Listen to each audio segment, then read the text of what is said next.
சமையல் மணக்க ருசிக்க அம்மா சமையல் மசாலா ஐட்டம்ஸ் ஊறுகாய் ஐட்டம்ஸ் நம்மக்கிட்ட கிடைக்குது. நீங்கள் கீழே வந்து நம்பர் கொடுக்குறேன், நம்பரில் காண்டாக்ட் பண்ணுங்கள். வணக்கம், நான் உங்கள் அம்மா சமையல் மீனாட்சி. இன்றைக்கி நம்ம கிழிச்ச மீனை வச்சு கோலா உருண்டை பண்ணலாம் வாங்க. இப்போ நம்ம இந்த கிழிச்ச மீனை இதில் வேக வச்சு எடுத்துக்கலாம். இப்போ இதை மூடி வச்சிடலாம். பாருங்க, மீன் வந்து ஒரு 5 நிமிஷம் வெந்தால் போதும். இப்போ இதை இறக்கி நம்ம கொஞ்சம் சூடு ஆறட்டும், அதுக்கப்புறம் முள்ளெல்லாம் இல்லாமல் எடுத்துக்கலாம். பாருங்கள், மீன் கட்லெட்டுக்கு நம்ம பச்சை மிளகாய் பொடியாக நறுக்கிக்கலாம். பாருங்கள், இதில் ஒரு 2 வெங்காயம் பொடியாக நறுக்கிக்கலாம். இப்போ நம்ம மீனை இந்த தோல் முள் இதெல்லாம் இல்லாமல் எடுத்துக்கலாம். பாருங்கள், நல்லா நம்ம சுத்தமாக அந்த முள் ஃபுல்லாக எடுத்துகிட்டு மஞ்சத்தூள் ஒரு 1/4 டீஸ்பூன் சேர்த்துக்கலாம். வெறும் மிளகாத்தூள் ஒரு 2 ஸ்பூன் அளவுக்கு சேர்த்துக்கலாம். அதுக்கப்புறம் ஒரு 1.5 ஸ்பூன் கடலை மாவு. அடுத்து நம்ம கட் பண்ணி வச்சுக்கிற கொத்தமல்லி, அதுக்கப்புறம் கொஞ்சமாக கட் பண்ணி வச்சுக்கிற கருவேப்பிலை, அதுக்கப்புறம் நறுக்கி வச்சுருக்க இந்த பச்சை மிளகாவும் வெங்காயத்தையும் சேர்த்துருவோம். இப்போ நம்ம ஒரு 3/4 ஸ்பூன் அளவுக்கு உப்பு சேர்த்துக்கலாம். இது எல்லாத்தையும் நல்லா மிக்ஸ் பண்ணிப்போம். பாருங்கள், கடைசியில் ஒரு சின்ன லெமன் வந்து புழிஞ்சிக்கலாம்.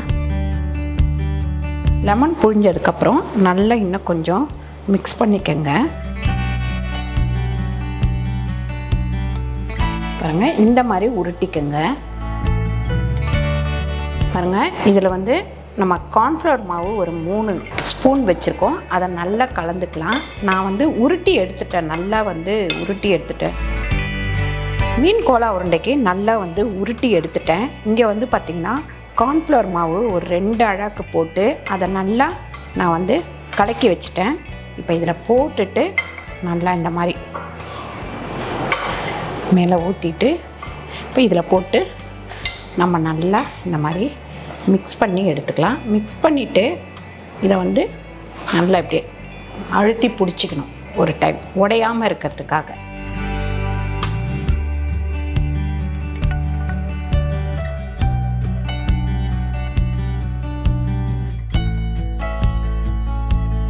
பாருங்கள், மீன் கோலா உருண்டை பொரிச்சு எடுக்கிற அளவுக்கு நம்ம எண்ணெய் ஊற்றிருக்கோம். எண்ணெய் வந்து நல்லா காயட்டும். பாருங்கள், எண்ணெய் நல்லா காஞ்சிடுச்சு. இப்போது நம்ம மீன் கோலா உருண்டையை போட்டு பொரிச்சு எடுத்துக்கலாம்.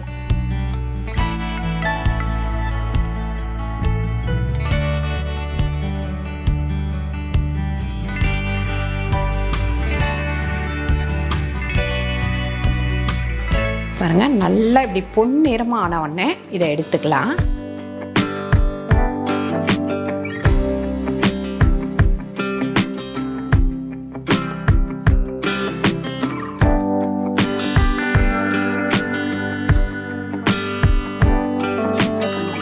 சூப்பரான மீன் கோலா உருண்டை பண்ணியாச்சு. கண்டிப்பாக நீங்கள் ட்ரை பண்ணி பாருங்கள். ட்ரை பண்ணி பார்த்துட்டு கீழே கமெண்ட் பண்ணுங்கள். இந்த வீடியோ உங்களுக்கு பிடிச்சிருந்தால் லைக் பண்ணுங்கள், ஷேர் பண்ணுங்கள், சப்ஸ்கிரைப் பண்ணுங்கள், ஃபேஸ்புக்கில் ஷேர் பண்ணுங்கள், மறக்காமல் கமெண்ட் பண்ணுங்கள். நன்றி, வணக்கம்.